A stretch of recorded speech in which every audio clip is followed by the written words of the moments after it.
باغچه‌ی زولبیا. سلسله فیلم تصویری. فیلم دوم.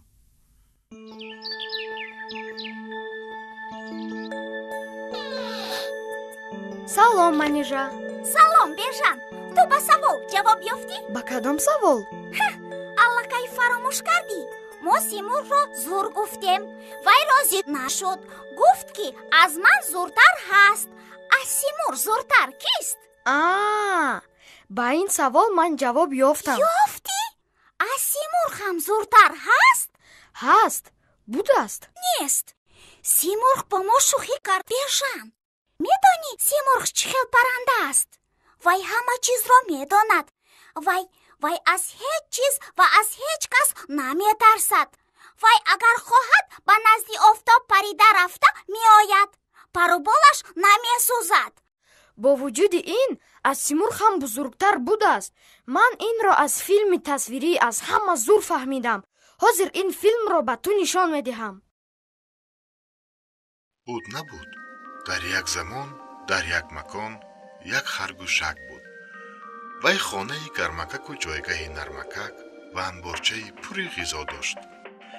یک شب خنک زمستان در خانه وی با شدت گفته شد. تو کیستی؟ پرسید خرگوشک. من روباه هم.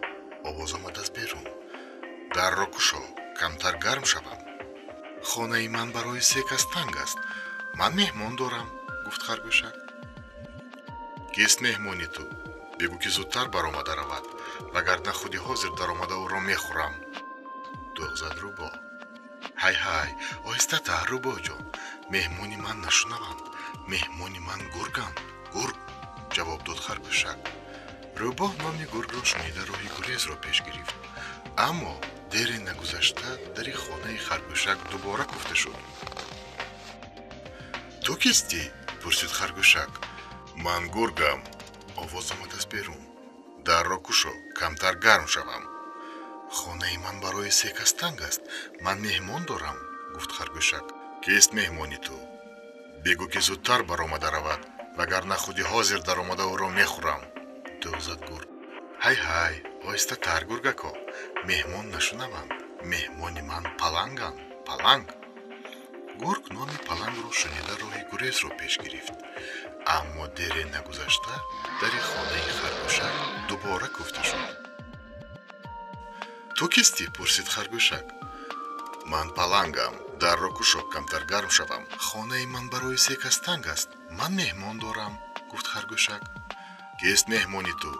بگو که زودتر برآمده رود وگرنه خودی حاضر در آمده او را میخورم. دوغ زد پلنگ. های آهسته تر پلنگ تقو. مهمان نشنوند. مهمانی من شاهی حیوانات شیرند. شیر جواب داد خرگوشک. پلنگ نامی شیر را شنیده راهی گریز را پیش گرفت.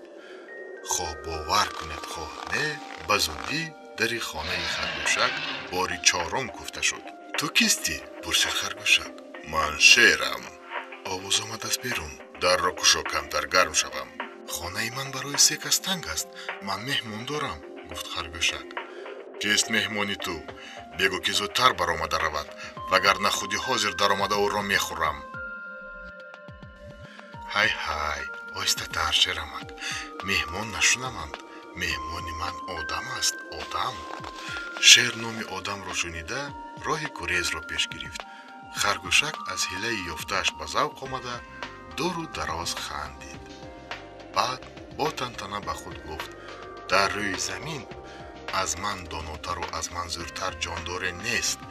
از همه زور منم. من. اما ناگاه سوال به سرش آمد. اگر این لحظه در خانه مرا خود آدم گفته ماند من چه جواب میدهم؟ آدم که آید چه حیله به کار برم؟ از آدم زورتر کی باشد؟ انا همین طور شد. البته آن شب در خانه خرگوشک را آدم نگفت. لیکن از ترس و خواطر او را تا سحر خواب نبرد. خرگوشک فکر کرد اما به این سوالش تا هنوز جواب نیافته است. در عالم از همه زور آدم بوده است. خیر معقول شد؟ با من معقول шуд. Рафтем бежан. Ба Симург мегӯем ки ба саволаш ҷавоб ёфтем. Рафтем. Симург, салом Симург. салом бежан. салом манижа. шумо хурсанду қаноатманд менамоед. маълум ки ба саволи ман ҷавоб пайдо кардед. кани акнун гӯед, аз ман ҳам бузургтар кӣ будааст? Одам. аз ҳама зур одам будааст. мо аз ҳама зурем. о ёфтед. дуруст, аз ҳама зуру бузург одам аст. лекин ҳар одам зур намешавад. дӯсту якони ман, пас кадом одамро зур мегӯянд?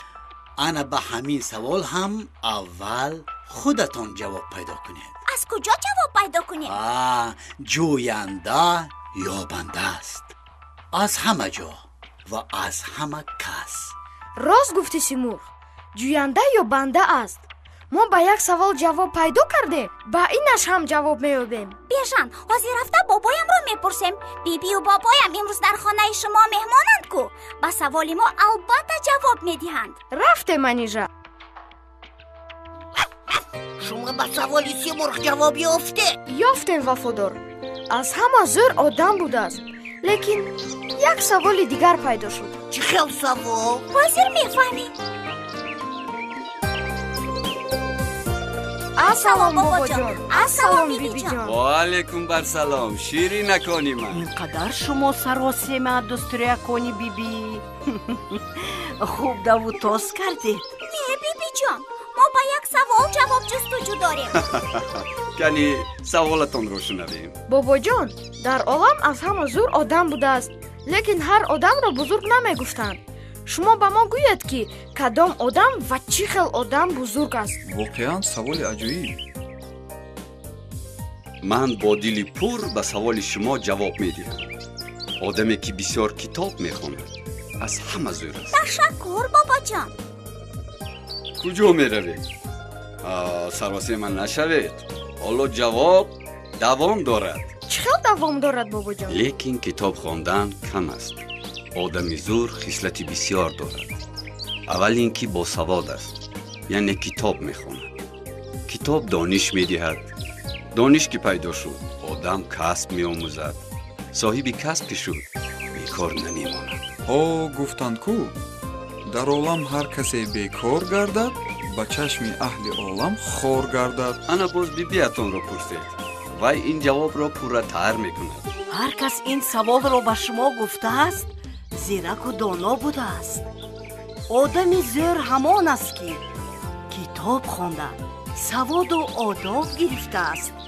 سواد و آداب یک جایه شده آدم را صاحب کسب و کار میکنند. کسب و کار عزت و آبرو میدهند. آدمی با آبرو در همه جا عزیز است. همین خیل آدم را آدمی بزرگ و زور میگویند. من مثلا بیبیتون سوزنی و کرته چکن میدوزد. نصف دخترکان محله کرته های چکن بیبیتون دختر رو پوشیده گشتند. یا مثال دیگر من بابایت منیژه جان دوریدگرند. در و دروازه های قصر و مهمان خانه های دوشنبه را این کس کنده کاری کردگی. همه میشناسد و تعریف میکنند. باز چی گویم؟ انا پدری بیژن جان بیناکار است. در دوشنبه چی بیناهای بلند و خوشنمود ساخت. مادری بیژن جان معلمه. چقدر بچه ها از وی آداب و سواد آموختند. طرح بینای با حشمت قصر ملت را شاگردان مادری بیژن جان کشیدند. تشکر بیبی جان. شما هم کتاب خوان شوید و آداب یاد گیرید و کسب آموزید و کار کنید. عالم گلستان بشود. همه تعریفتان میکنند. شما را آدمی بزرگ میگوید. شما را دیده ما هم افتخار میکنیم. سرمون با آسمان میرسد. فرزندی نسل باغی پدر گفتند. اکنون با من گوید که با شما کی این سوال را داد؟ سیمرغ بیبی جان. کی؟ سیمرغ؟ ҳамон симурғи афсонавӣ? бале бибиҷон, мо симурғро медонем, ҳар замон ва мехӯрем.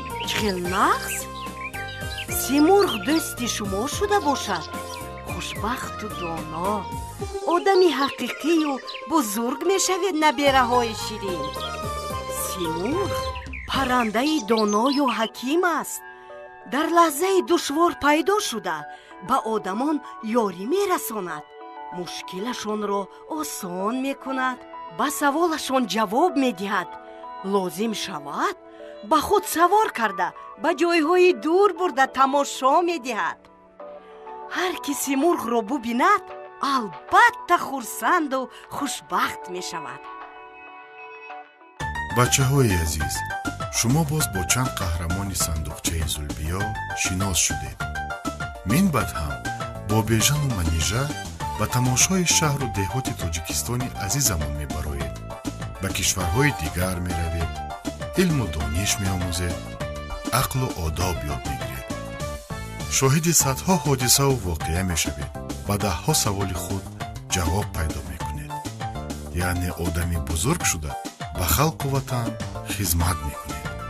дур нараведу сандуқчаи зулбиёро бо диққат тамошо кунед.